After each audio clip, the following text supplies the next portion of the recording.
Do you have a favorite book that you read and learn from, whether it's related to maintenance and reliability or something completely different too? I actually have two for this one. So on the professional side, Reliability Centered Maintenance by John Mowbray. I think it's Moubray. I don't know how Okay. you would say that exactly.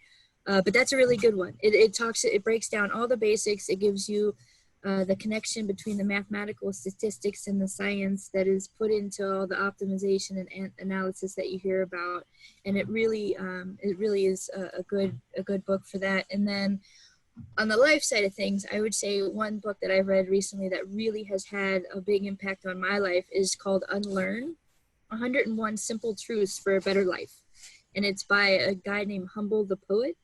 And it really just breaks down some of the myths and legends that we tend to carry in our life, that if we could just unlearn them, we would be liberated in so many ways. Any highlights for that you could share with us, Anna?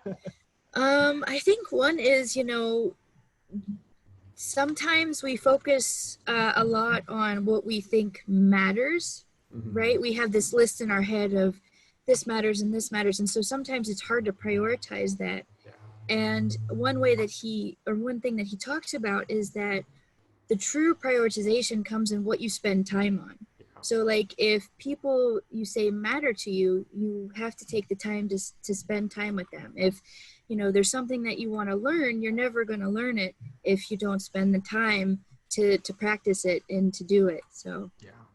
That's so interesting because now I'm thinking back about what's the most common mistake that you had mentioned around maintenance and reliability. It was this idea that, we say maintenance reliability is really important, but are we actually practicing what we preach? And to your point, are we spending the time exactly. to actually show that it is a true priority? That's I think a really good takeaway that a lot of people can learn from, and myself included too.